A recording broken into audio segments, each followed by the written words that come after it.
Welcome back to What's New in the Lou with Alexis Zotos, presented by Caldy's Coffee and recorded right here at Bucket List Podcast Studios. This is your can't miss weekly podcast where we are sharing the best new restaurants, great local businesses, the can't miss events, and of course, the people that make the St. Louis area the best place to live and visit. At the end of each episode, we are going to share a calendar so you know exactly what's going on this week so you don't feel left out when you see those events on social media the day after they actually happen. We love highlighting local businesses on this podcast, and that's why I am thrilled to have our guest this week, John. He owns Mylk and Hummus. Thanks so much for joining us. Thanks for having me. So, you guys have been really a fixture at our local farmers market scene for quite a while now. Tell me how you started the business and why. Sure. Well, we started back in 2020, so I guess it would be a COVID project. Yeah. But yeah, I mean, really, we wanted to make a hummus that was high quality, that tastes amazing, that homemade sort of flavors that is still very economical, and you can conveniently buy at the store. And then the other aspect would be in compostable packaging because Mm, I know like you go to the store all the time and you pick up hummus or other dip and you eat it right away even in one go and then just, right. just toss it. We wanted to reduce that sort of that footprint a bit. Yeah. Okay, so let's dig a little deeper. Mhm. What were you doing before this passion project? What's your background? My background is in environmental biology, microbiology. Mm, So I always loved food, but was more on the side of biotechnology production. So I'd grow algae. I worked in the brewing industry, pharmaceutical production in terms of cell culture. So very much, I would say, hands-on micro type work. interesting. But passion's always been food. um, I have a background in agricultural economics, food and ag business management, and so I really wanted to leverage sort of like those principles in um, a business. Yeah. So why hummus? Well, hummus is really unique. So I grew up outside of Detroit. So Dearborn, as many people will know, is like a huge Middle Eastern population. They Hmm. make fantastic hummus there, and so my mom made it as well. I turned into a person that just would just eat it up, and Is that it's something you like really remember eating growing up? yeah, absolutely, and it's something I would like seek out. It's just such a versatile dish. It tastes amazing, especially if you make it from scratch, using high quality ingredients. And yeah, it's just something that is a real blank canvas for ingredients that you can add to it. So you can sort of Hmm. customize it, and jazz it up a little bit. Yeah. And so, and what brought you to St. Louis? My wife actually got a job. We were both looking for I guess a new path forward, and we're like, hey, whoever finds a city and gets a job first or decides. So she won that out, and I'm actually super happy to be in St. Louis. I had half my family in Chicago. Oh, nice. Always would go to Chicago, never St. Louis, Hmm. and so it was just a sort of a blind experience going here, and I'm super thrilled. I mean, we're going on like 8 years, I think, here now. Nice. So. We love to hear like the story of transplants and why they sort of fall in love with the city. Mhm. Okay, so you grew up eating hummus. You Mhm. like this idea. You've got this background. Yeah, So take me back to 2020 sure. and your sort of thought process of let's start a hummus company. Yeah, so it's just this idea of like, well, do people want another hummus or do people want to buy hummus? And so we sort of, I say we, the company, but it was just myself at the time. But I had You a yourself and you. right, Me, myself, and I, however that yeah. would phrase out. We had a Cuisinart, we just do a basic recipe, and I sort of just went to the Tower Grove Farmers Market as I knew that it had a great sample size Hmm. of people that could be potentially interested and wanted to get some feedback. Just gave out about 100 cups of hummus with a little QR code for SurveyMonkey Hmm. asking, some basic questions. And the feedback was very, very positive and sort of helped us validate our I guess, business case. Hmm.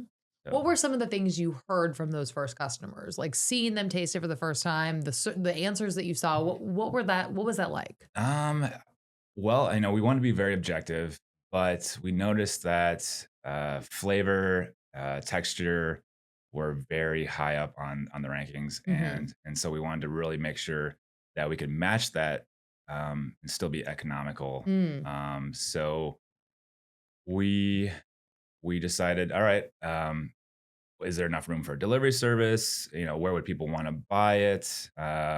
So we were able to say, like, look, let's just try this out at a farmer's market and let's Mhm. try to get into Tower Grove because it's where I live, it's Mhm. very convenient, and B, it has a huge following, and it's, I would say, one of the best ones in the St. Louis area. Absolutely. And so you got into the Mhm. market that year, the next year, what was the timing? That's a good question. So there was a winter market, and we did get into that, and sort of just started from there, just sort of growing really organically, having people try our products, and yeah, we we just sort of grew out of those three core flavors, I guess. What were your 3 flavors to So begin it, with? and it's still our flagships are Mhm. original garlic, roasted beet and pepita seed, I love and that one. caramelized carrot and ginger. So yummy. So, okay, yeah. Oh, okay, couple questions. All right, Sure. so how did you A, decide on those 3 core flavors? Like, there's a lot of things you can do with it. It's a blank canvas. Yeah. How'd you decide those flavors? So original garlic, that's a more of a traditional. I would say it's very much your standard. If there is a standard offering that's just could be jazzed up, but like it's your go-to if you Mhm. want something that's more classic, if you will. Caramelized carrot and ginger. That's something that just seemed to blend well.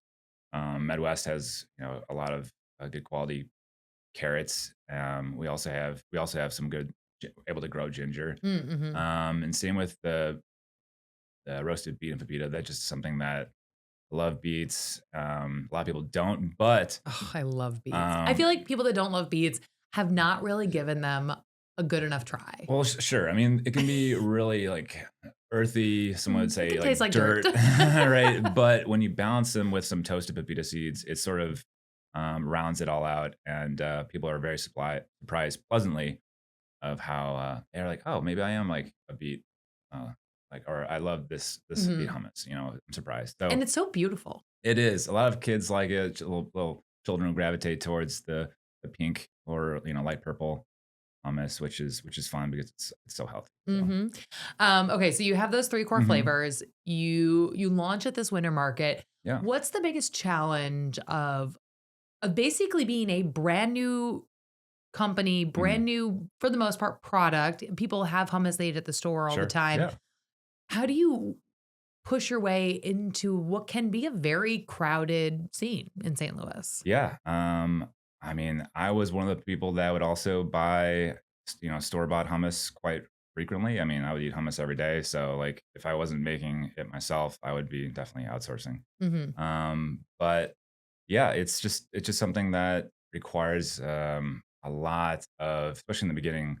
I mean, I would hand peel garlic cloves, which is crazy, and I would hand squeeze lemons, which is also crazy. It's definitely not sustainable, but just doing these relatively small batches of, let's say, 300 to support a market ended up being like really, really involved, especially for one person. And we're Mhm. taking the chickpeas, we're soaking them, we're boiling them. Everything's from scratch, if you want to call it that. Mhm. Just like very intensive. And so yeah, it was just very, I would say, labor intensive.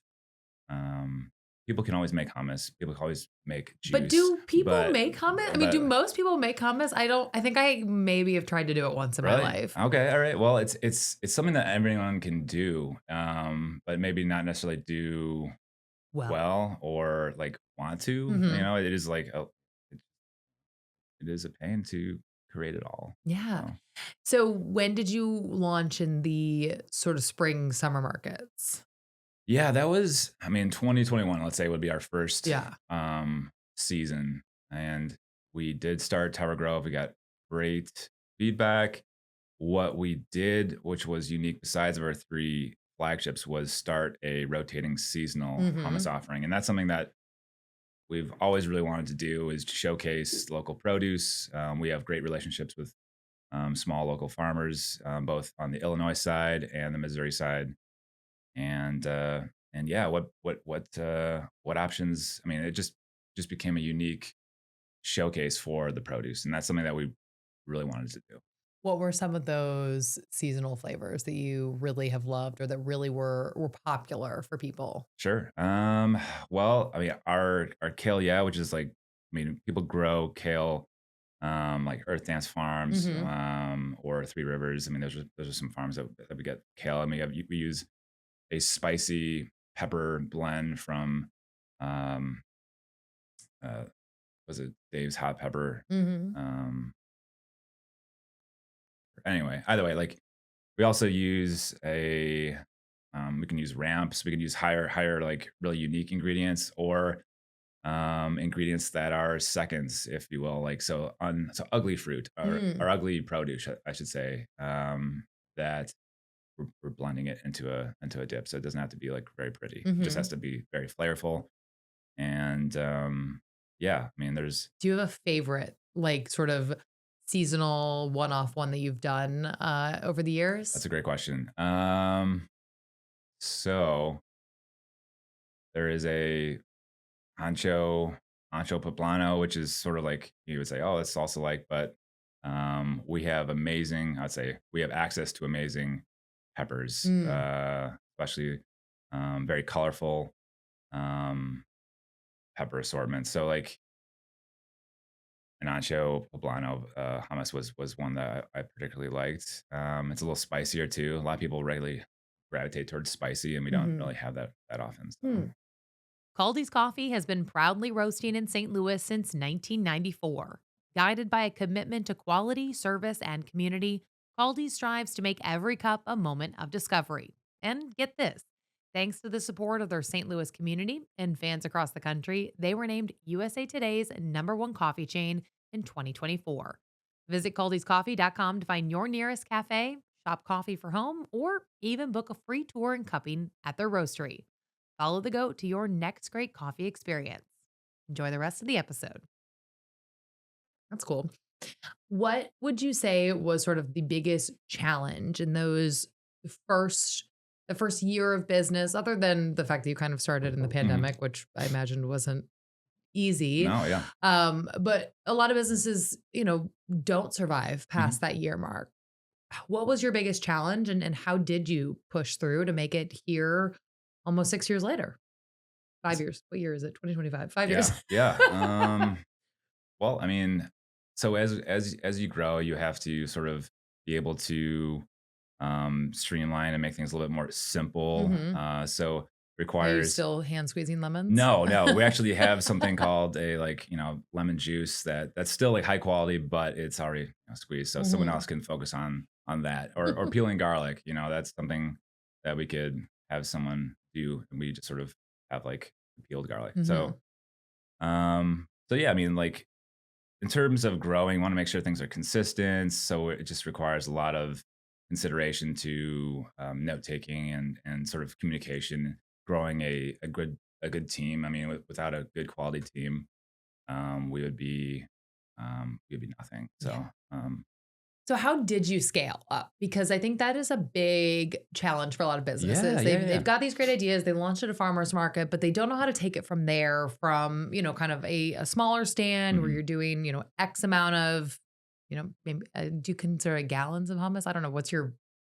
S- what's the, Yeah, I don't know. How do you determine yeah. I mean, size? um, gallons. Yeah, I mean that's Gallons? Okay. sure. So Yeah, you how do you scale up? How do you Mhm. scale to the point of getting into larger stores, Sure. making this a much more accessible product? Well, once you sort of grow outside your kitchen, your own personal kitchen, which is sort of its own thing, you have to find a commissary kitchen. Mhm. And we were fortunate enough to find Urban Eats, which is located in Dutchtown, Yeah. and it's sort of an incubator space where a lot of businesses will start off when they're in between.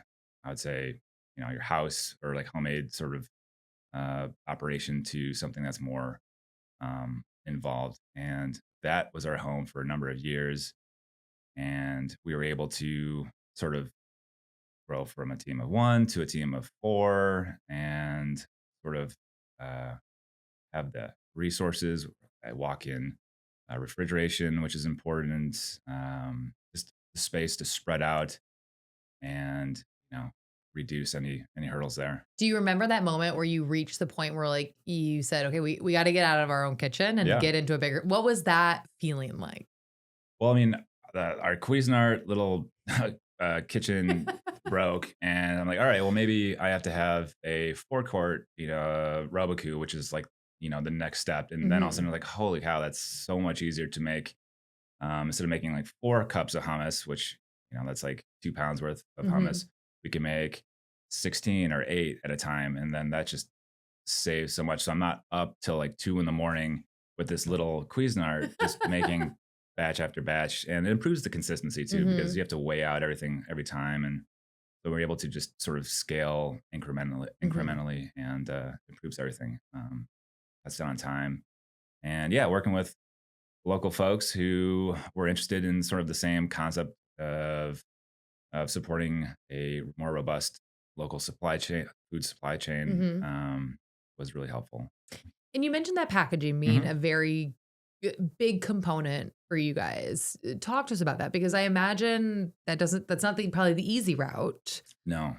So why and how did you go about finding the packaging Sure. that's compostable and much better for our environment? So, plastic, not completely plastic free, but plastic reduction has been something that I've always been really gravitated towards. And yes, plastic tubs or cartons packaging is so much cheaper. There's a lot of benefits to them. But at the end of the day, like you're making a permanent, um, having a permanent waste product out of something that is very temporary. Mhm. So yeah, so that's something that was always top of mind. Great challenge, and we started off with like this craft paper compostable generic cups, and we sourced a compostable uh, label, like sticker Mhm. label, through this company called Planet Green out in California. I've been working with them for a long time. They're great. And what's interesting is that all those components are much more expensive. Yeah. But I would say the value is there for the audience who's buying it would be mindful of this footprint and yeah. So we just wanted to make sure it was part of our ethos. And now that's become a very symbolic I mean, Mhm. people recognize your packaging when they think about your hummus. Sure, yeah, and I think a lot of people are more familiar with the problems of microplastics. It's sort of much more household aware. Mhm. Whether it be BPA, some residues from plastic, or just the biodegradability of plastic and long term impacts. That being aside, either way, like we wanted to have something that was functional, that was attractive, that people could um, easily differentiate. So, Okay, so what is next? You're in year mhm, 5. mhm. Where does and how does the company grow? Right. So we are in active negotiations with some more larger regional grocery chains, and we are excited to hopefully make some announcements soon on that front. But yeah, I mean, right now we're focused primarily in the St. Louis metro, a little bit into Illinois Mhm. side, like in, Fairview. But but yeah, we're trying to grow outward. I would say at least into like 100, 150, 300-mile radius. Where can people find your hummus now besides the farmer's market? So some of our key, I guess, what I'll almost call them partners would be like Local Harvest. Mhm. Well, was a great partner throughout. They were one of our first storefronts outside of the farmers market. Yeah. City Greens, um, Wine and Cheese Shop, Straub's has been excellent, and we're excited about Fresh Time. Fresh Mhm. Time. There's 7 St. Louis Metro stores that we're in right now. What was it like seeing your product on store shelves for the first time? Whether it was at Local Harvest or something even Yeah, bigger like a Fresh sure. Time? That was wild. It was really awesome, and um, it was just representative of all the work that both our team has been doing, and it's exciting. And to probably receive as much feedback and see them going off the shelves week over week. Yeah, like, It's do you remember the first time that, like, I don't know, do you get a call or something like, "Hey, we've sold out?" Like, I don't know how that works, but yeah, especially beginning in like local harvests. I mean, we received a number of calls to say like, "Hey, can you restock? Can you restock?" And it was surprising because sometimes we would pack the the refrigerator with as much space as we can. So it's like okay, and we're trying to. I mean, we're just super thrilled to replace any stock. yeah, Yeah, that's, yeah, like, yeah, gotta be the best yeah. feeling. It Like, is. this is Mhm. working. Yeah, absolutely. What okay, now I wanna talk about so hummus is one of those things where I do feel like it's this, like, super versatile ingredient. So many people love it. You mentioned Mhm. getting kids to eat it because it's Yeah. pink. What's your recommendation for, like, parents? As we were just talking, you've got a young toddler, Mhm. I've got toddlers. Does your toddler like hummus? Oh yeah, absolutely. Yes. Yeah. I mean, he's just sort of getting into um, Things more beyond milk. right, more textured items. So like this is it fits the bill for sure. What's your recommendation for parents who, like, would love for their kids to, like, get a little bit more adventurous? Any tips and tricks for those or even the adults out there who maybe are Sure. like, "Oh, pink hummus, beet Right. hummus?" What's your message? I mean, just have them try it. I mean, there's many hummus delivery vehicles, whether it be Yeah. crackers or vegetables or anything like that. But What's your favorite vehicle for hummus? I mean, I honestly, I just oh, that's a good question. You're just eating it out with a I spoon? mean, I do, but, I mean, I like those, like, Mary Gone crackers, like, those little, like, flax crackers, Flaxseed yeah, light crackers? but Okay, okay. but, I mean, just to have kids try it or, have people try it out, and then sort of go from there. I mean, it's very versatile. It's much more than just a dip, I would say, Mhm. besides it being, like, a really good food. My wife thinks, surprisingly, like, hummus is like ketchup, it's like, "Oh, it's a condiment," you just put it a little bit on some things and that's it. It's like, well, I wouldn't eat a bowl of ketchup, or, Definitely not. No, that's, thank you. Now no my toddlers right, would. right, sure, sure. So yeah, I mean, it is a meal. It can be a meal, and it can be something to accentuate anything like a dressing, a sauce. You can put it on a wrap, you can put it on a sandwich, and that's something that we're known for is the texture. It's like Mm, it's a much more textured hummus, if you will. yeah. Yeah. Is there a moment that you can think back to over these last 5 years that, like, really validated this journey? What started as this sort of pandemic passion project, is there a moment that makes you realize, like, this was 100% the right move? I would say like the feedback. I mean, if someone is so inclined to send us an email, get on the internet or send us an email about their experience, about how they, or saying in the market like you're the reason why we came to this market today. And it's not uncommon. It becomes very validating, and we're very thankful for all of our audience, customers, and of course our team that helps to put all this together. Yeah, Thank you, John. thank you. Appreciate it. Yeah, absolutely. You do have just a few more weeks before the farmers market season comes to an end, so definitely get out to your favorite farmers market before the season ends, and let's dive into the calendar of what's going on this week across St. Louis. Friday, October 24th is Spirits in the Garden, an adults only Halloween event at the Missouri Botanical Garden. Nikki Glazer takes over the Fox Theater Friday and Saturday night. And all weekend long in Kimswick, you can experience the Apple Butter Festival happening Saturday and Sunday.